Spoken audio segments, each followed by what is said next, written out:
En mars 2017, il y a une sœur nommée Estelle a fait un songe qu'elle m'a communiqué la semaine dernière et qui commence ainsi. On est venu m'inviter à un mariage et je me suis rendu à cette invitation. Curieusement, je me suis rendu compte que je ne connaissais strictement personne, ni amis, ni famille.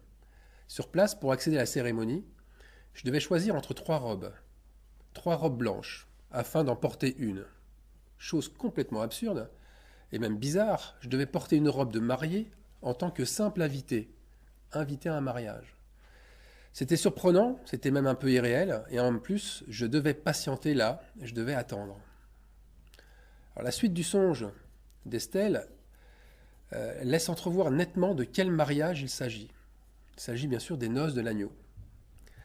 Mais dans un premier temps, mon esprit s'est focalisé, s'est arrêté directement sur les trois robes.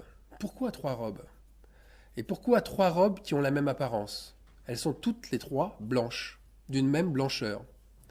Alors qu'a priori, une seule suffirait. Jésus ne nous montre qu'une seule robe. Lorsqu'on lit Marc 16, 5, c'est pour moi assez flagrant. Elle, donc c'est Marie Magdala, Marie mère de Jacques et Salomé. Donc il y a ici trois femmes au passage, qui sont peut-être prétendues à un futur mariage. En tous les cas, elles entrèrent dans le sépulcre et elles virent un jeune homme assis vêtu d'une robe blanche et elles furent épouvantées. Bien sûr, le jeune homme assis avec une robe blanche, c'était un ange et Jésus avait disparu. Alors, est-ce qu'il y a une différente sorte de convives et donc de mariés aux noces? C'est la question qu'on peut se poser.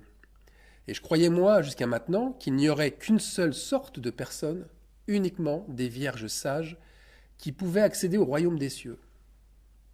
Alors on va faire un bond en arrière, un grand bond en arrière dans le temps, puisqu'autrefois, pour exercer le service dans le temple, il fallait avoir des habits spéciaux. Et c'est Exode 35, 19 qui nous le rappelle. Les vêtements d'office pour le service dans le sanctuaire, premier type de vêtements.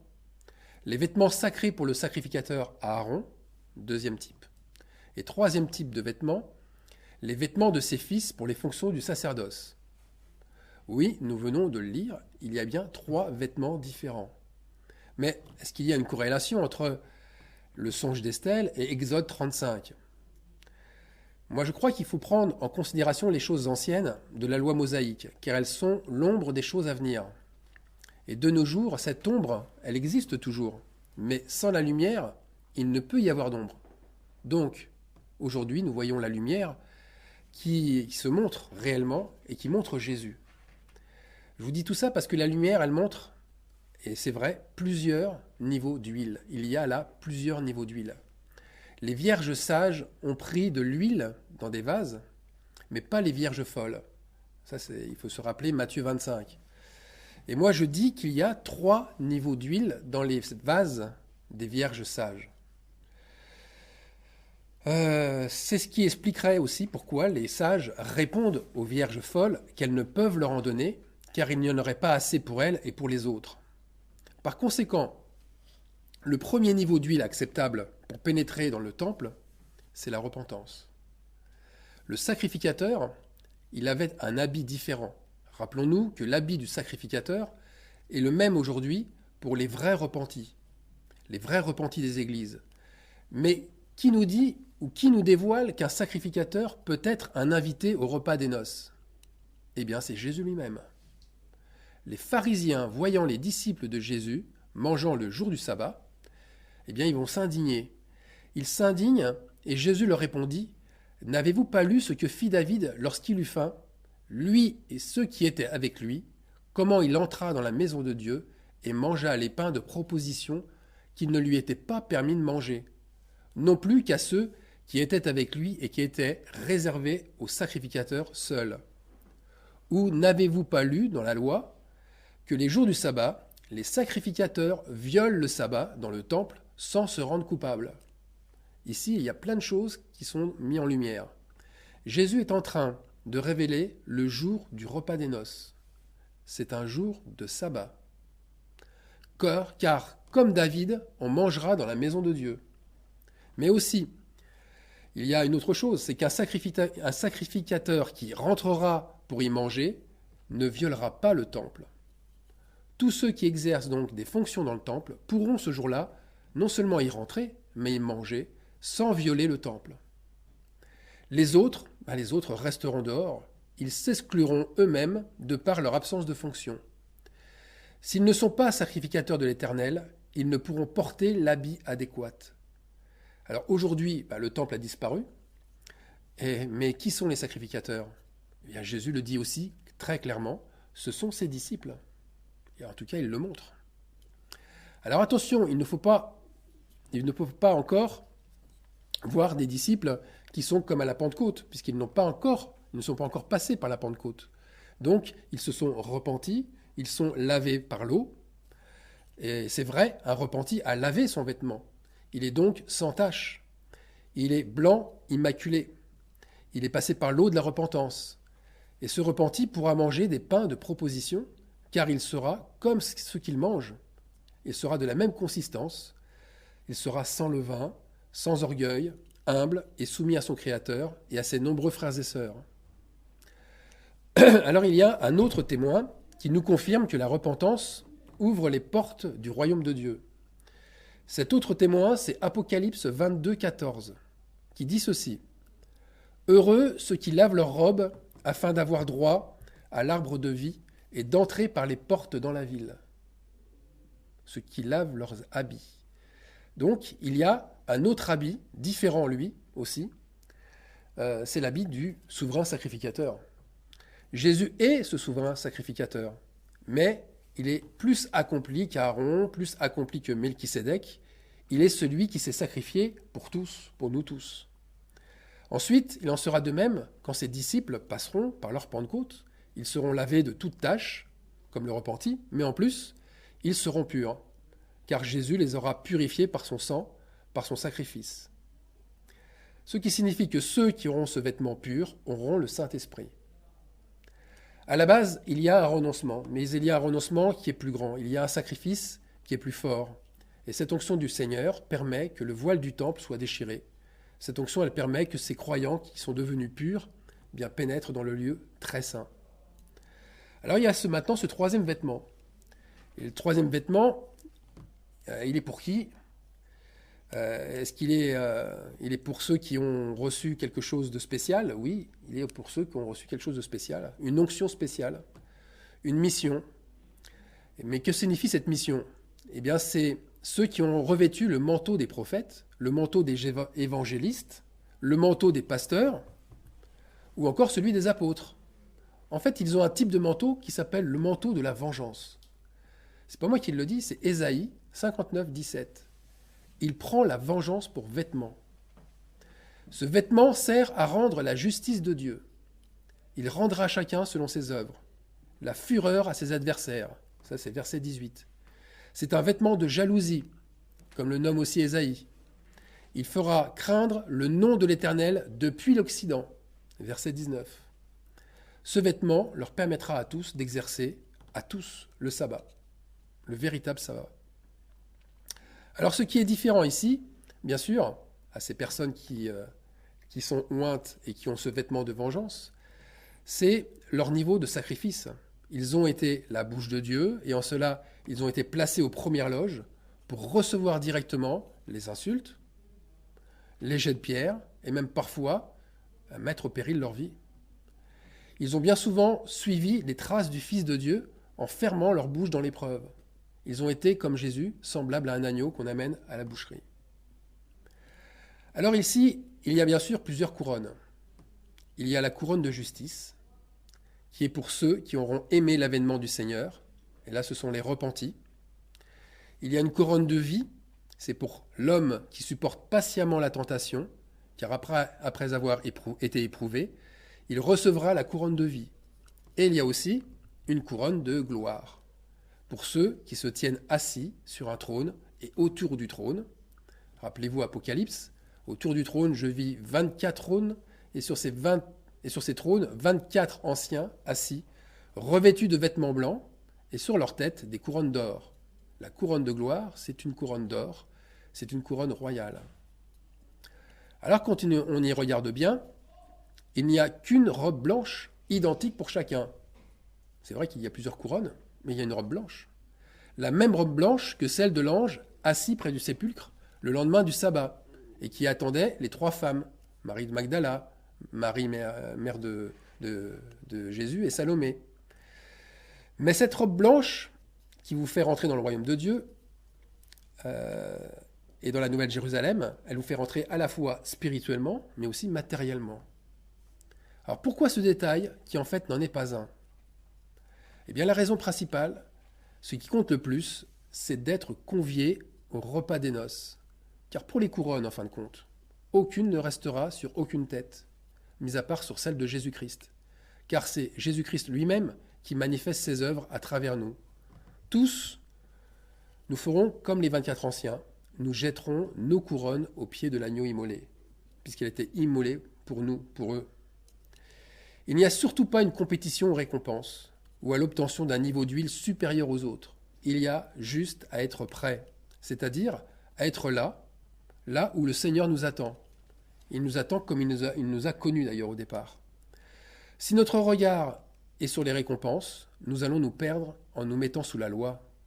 Quelle loi? Eh bien la loi de la comparaison, la loi du recensement, celle qui mène à la jalousie, à la convoitise. Par contre, si vous posez votre regard sur l'amour et que vous cherchez à développer entre vous et le Seigneur une intimité toujours plus grande, eh bien vous irez naturellement exercer ce que votre nature divine vous dicte. Et elle vous dicte le vouloir et le faire. Donc, pour résumer, on choisit la robe qui correspond à son propre niveau de sacrifice. La robe de repentance, ou alors la robe de la purification, ou encore celle de la vengeance. Ces 3 robes, en fait, sont 3 personnes qui montrent qu'elles passent par 3 portes de la Jérusalem céleste. C'est de toute façon la porte qui nous fait rentrer en Sion.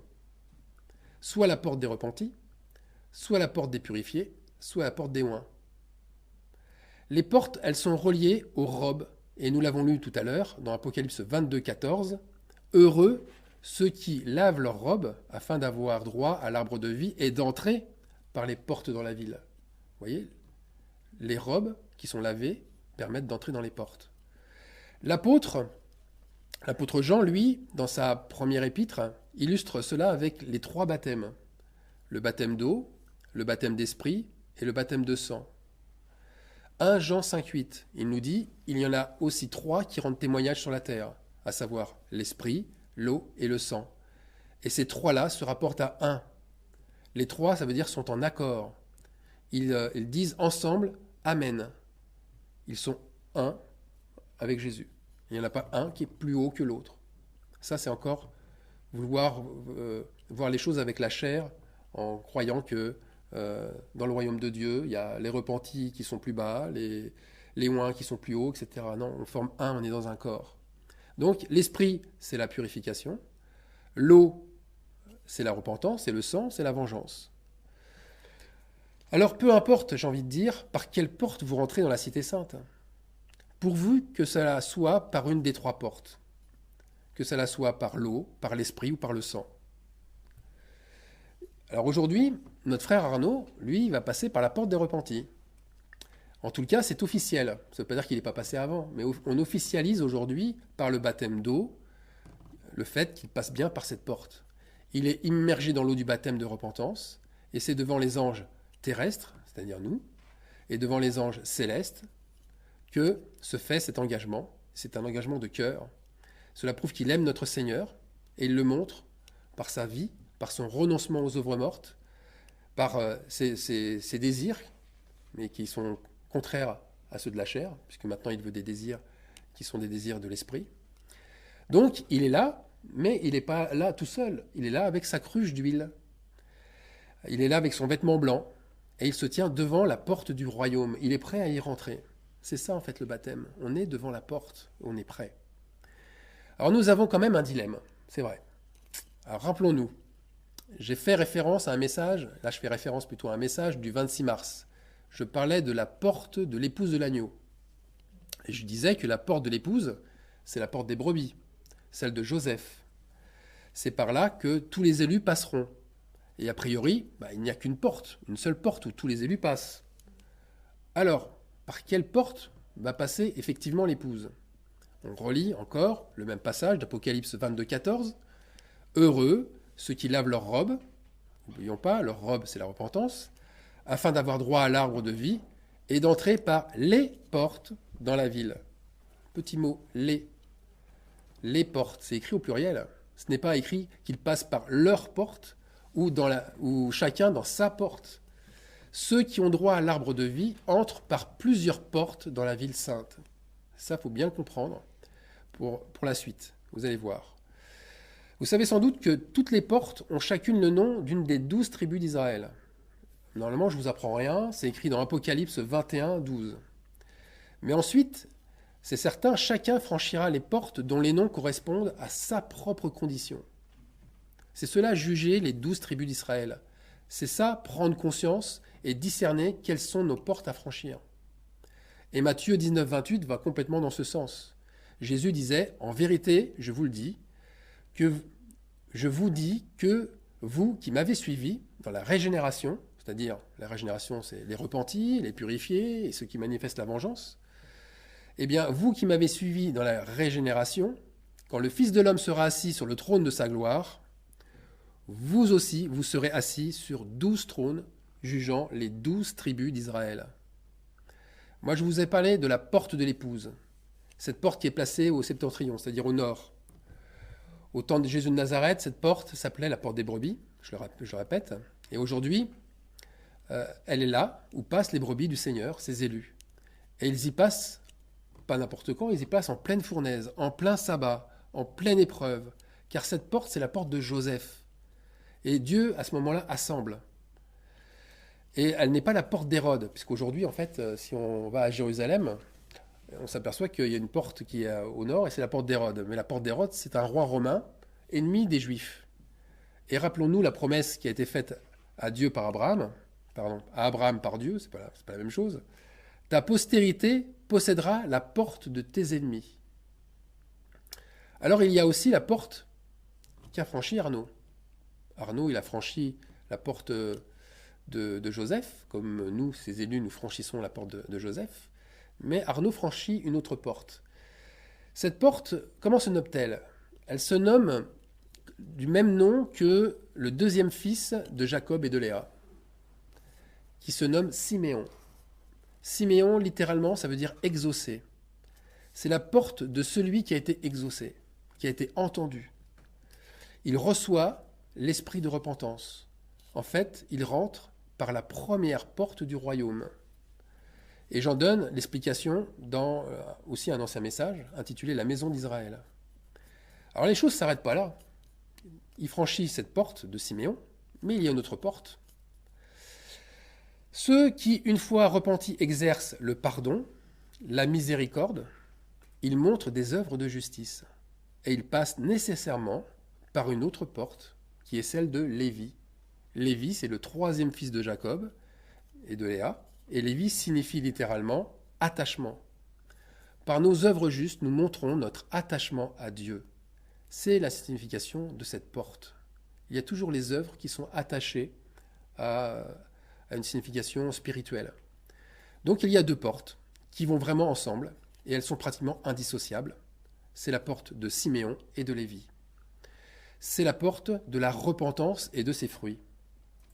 Et nous verrons plus loin, vous allez voir, la portée encore plus grande que ces deux portes ont en réalité dans nos vies. Alors maintenant, passons à ceux qui ont la couronne de vie qui a été obtenue par leur fidélité dans les épreuves. Ça, c'est la porte d'Isaacar. Isaacar, cinquième fils de Jacob et de Léa. Et littéralement, Isaacar signifie donner un salaire. Ces croyants, donc qui sont courageux et robustes, puisqu'Isaacar c'est aussi un âne robuste, on lit ça dans Genèse, eh bien ces croyants reçoivent leur salaire. Ils perçoivent le fruit de leur travail. Mais alors de quelle façon? Eh bien leur travail accompli, ils reçoivent leur rémunération dans un lieu de repos. Quand Israël bénit son fils Isaacar, on remarque qu'Isaacar se couche dans les étables. Il voit que le repos est agréable et que la région est magnifique. C'est-à-dire que c'est un moment de plénitude qu'il vit. L'Esprit Saint le remplit entièrement. Alors cette porte se passe aussi avec l'humilité. Puisqu'on lit toujours dans la bénédiction d'Israël, il courbe son épaule sous le fardeau. Il se soumet à des corvées d'esclaves. Donc porter la gloire du Seigneur, ça demande toujours de l'humilité et toujours un sacrifice qui est associé. C'est pourquoi avant cette porte est franchie obligatoirement la porte de Juda. Là aussi, une porte qui est associée à une autre. Juda, quatrième fils de Jacob et de Léa. Juda, c'est la louange, mais par le renoncement. Cette porte, elle s'ouvre quand on place le Seigneur en premier dans sa vie. Mais pas à un moment donné. Il y a une persévérance qui est attachée à cette bénédiction. Rappelons-nous les bénédictions d'Israël qui ont été faites à Juda, toujours dans Genèse 49, par Israël. Il lave son vêtement dans le vin et son manteau dans le sang des raisins. Alors, laver son vêtement dans le vin, c'est-à-dire on lave son vêtement dans les épreuves. Et le sang des raisins signifie les deuils, les souffrances, les maladies, les infirmités, l'esclavage. C'est tout ça en fait, le sang des raisins. Mais ces combats, si terribles soient-ils, n'entacheront pas leur foi. Cette attitude a pour conséquence donc qu'ils reçoivent les hommages et les louanges des autres frères. Cette porte de Juda est très proche de celle d'Isaacar. Et là aussi, ces deux portes sont quasiment indissociables. Juda, c'est l'antichambre d'Isaacar, pour vous donner un petit peu une image. C'est-à-dire que l'humilité et le sacrifice sont des passages obligés pour atteindre le Saint-Esprit, pour recevoir le Saint-Esprit. Croire, par exemple, que l'humilité n'est qu'une attitude, une posture religieuse, le fait d'avoir le dos courbé, c'est qu'un leurre. C'est, nous venons de lire, accepter des corvées, c'est beaucoup plus dans un sacrifice, accepter un travail ingrat, accepter un travail pénible, humiliant, que personne ne voudrait faire à votre place, c'est aussi supporter des situations qui sont injustes, ou aussi supporter des personnes qui sont elles-mêmes plongées dans des combats très difficiles. C'est ça en fait l'humilité. C'est ça l'humilité dans le sacrifice. Le sacrifice d'amour n'est pas une chose du tout aisée et facile. Il n'est pas dans le recevoir, mais il est plutôt dans le don. Alors on arrive maintenant à la porte d'Éoin, la porte de ceux qui reçoivent la couronne de la gloire. Comment se nomme-t-elle ? Normalement, elle devrait avoir un nom qui se rapporte du nom de vengeance, vengeance de Dieu. Eh bien là, c'est très surprenant. Il n'y a aucune porte qui a ce nom-là. Aucune porte. Et moi, je crois que cette porte, elle devrait s'attribuer, en tout cas s'appeler, Dina. Pourquoi Dina ? Parce que Dina, c'est le 7e enfant de Jacob et de Léa. Mais voilà, Dina, c'est une femme. Mais c'est une femme qui a été séduite, trompée, déshonorée, traitée comme une prostituée par le prince Sichem, fils d'Amor.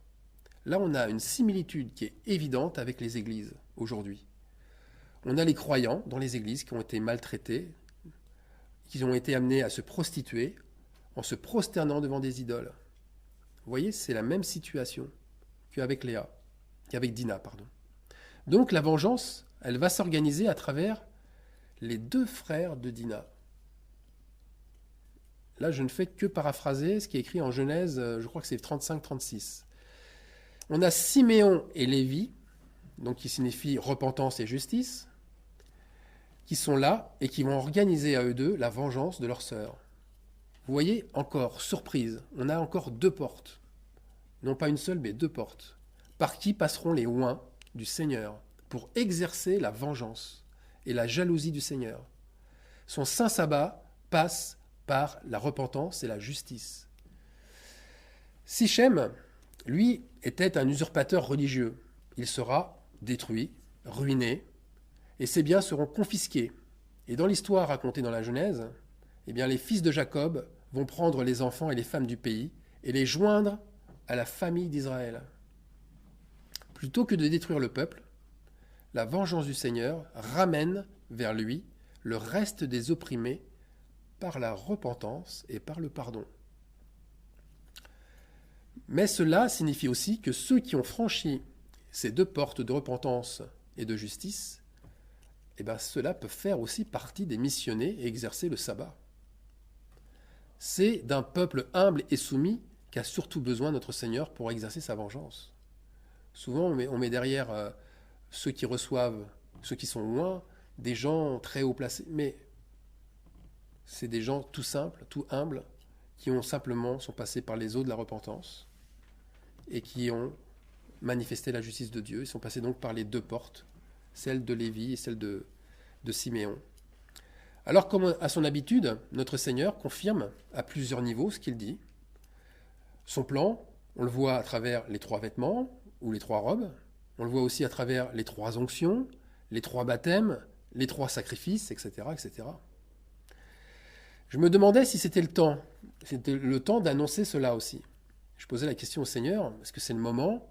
Est-ce que c'est samedi, dimanche, un autre jour? Est-ce que ce message, c'est pour ce temps? Et la question, elle ne se pose pas. Je n'ai pas à poser ce genre de questions, puisque Dieu donne toujours sa nourriture au temps convenable. Donc pour moi, ce qui compte, c'est d'être un serviteur fidèle, prudent. C'est ce qui est dit en Matthieu 24, 45, dans la parabole du serviteur fidèle, plutôt que se poser la question, c'est pour aujourd'hui, c'est pour demain, c'est le temps qui est donné par Dieu. C'est-à-dire Dieu donne sa nourriture au temps convenable. C'est le moment, c'est maintenant. Ce temps important de savoir ces choses pour les manifester. Maintenant, faisons attention et soyons vigilants. Si aujourd'hui vous vous dites « Ah super, alléluia, j'ai la confirmation que j'ai franchi une porte de la cité sainte. Je me suis repenti à nouveau, je me suis repenti de mes fautes, je suis revenu vers le Seigneur. Aujourd'hui, c'est vrai, si vous êtes dans cet état, vous pouvez alors choisir une robe blanche. » Une sœur cette semaine m'a téléphoné pour m'annoncer cette bonne nouvelle, cet évangile retrouvé pour elle. Parce que bonne nouvelle veut dire évangile. Elle porte, je peux le dire à nouveau, une robe blanche. Oui, à nouveau, car elle l'avait perdue. Elle l'avait perdue en s'égarant sur de mauvais sentiers. Mais attention, demain, vous pouvez retomber. Rien n'est acquis. Il faut, comme le dit l'expression bien connue, remettre l'ouvrage sur le métier. Ne pas se lasser de repasser par les mêmes habitudes. La repentance, le renoncement, le pardon des péchés, le don de soi pour les autres, ce sont les rites, ce sont des pratiques religieuses que le Seigneur bénit particulièrement. Beaucoup plus d'ailleurs que le fait de lire sa Bible et d'oublier dans la pratique ce que vous venez de lire. Alors les œuvres de justice, ce sont notre huile. C'est notre huile qu'il y a dans nos cruches. Les œuvres sont des talents que nous recevons et que nous mettons à profit chaque jour dans nos vies. Ne faisons pas comme le serviteur méchant et paresseux. Ce serviteur est allé enfouir son talent dans la terre et il a reçu son salaire. Il fut jeté dans les ténèbres du dehors. Pour ceux qui pensent que le salut est sans les œuvres, mais comment vont-ils se revêtir de fin lin? Comment vont-ils se revêtir de cette matière qui a été formée uniquement par les œuvres justes des saints? Ils sont nus et veulent le rester, pensant que pratiquer des œuvres, c'est être sous la loi. Ça, c'est un aveuglement, un gros aveuglement. Proverbe 8, 34. Heureux l'homme qui m'écoute, qui veille chaque jour, à mes portes et qui en garde les poteaux.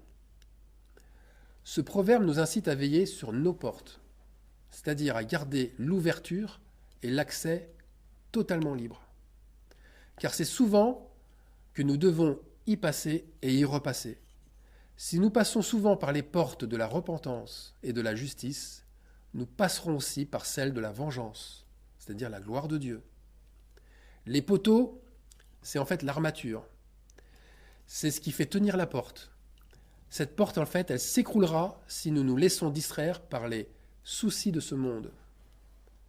Nous devons faire comme nous le dit, je crois que c'est Moïse, dans Deutéronome 6.4, il nous dit d'écrire un commandement, une loi.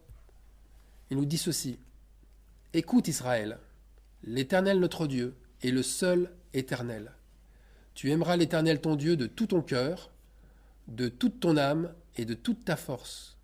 Tu écriras ces commandements sur les poteaux de ta maison et sur tes portes. Mes frères et sœurs, nous devons graver ces paroles avec la pierre, pas n'importe quelle pierre, la pierre d'onyx, qui est la pierre taillée par le sacrifice. Cette pierre précieuse deviendra une perle. Cette perle que nous aurons sur notre ceinture, que nous recevrons après notre robe blanche, c'est cela le temps d'attente du songe de notre sœur Estelle. Quand elle attendait là, c'était pour recevoir cette ceinture avec cette perle. Elle attend le Seigneur lui apporter sa ceinture de perles précieuses. Et là, moi je fais un petit peu aussi référence au songe de Santina, qui voyait aussi cette ceinture qui était remise avec la robe. Ça fait référence à ça aussi. Alors, nous devons tailler notre pierre. Oui, mais alors comment? Eh bien, n'oublions pas que la charité, c'est le 3e talent que l'on reçoit après la foi et après l'espérance. La charité se fait en pratiquant l'aumône. L'aumône, c'est un mot qui a été complètement déformé avec les pratiques religieuses. Faire l'aumône, c'est s'occuper, comme Jésus le faisait, des affligés. C'est s'occuper des nécessiteux. Le don de soi, par la prière bien sûr, mais aussi en se mettant à leur service, en les écoutant, en cherchant des solutions à leurs problèmes, financièrement, mais pas seulement. Il y a bien d'autres solutions. Regardez bien autour de vous. Déjà dans votre entourage proche, vous verrez, il y a beaucoup de nécessiteux qui attendent de vous. Tout ce que vous faites pour un de ces plus petits de vos frères ou de vos sœurs, c'est à Dieu que vous le faites. C'est la véritable offrande. Ça, c'est la belle offrande. Moi, je prie que notre Seigneur me garde, vous garde aussi, et nous inspire à garder notre huile, afin de nous revêtir d'un vêtement blanc à son retour. Amen. Je voudrais préciser une dernière chose. Pour avoir toutes les clés de ce message, je vous encourage vivement à écouter ou à réécouter l'ancien message de la Maison d'Israël. Je vais mettre les liens vidéo sur la description en avant de la vidéo. Voilà, à très bientôt, au revoir.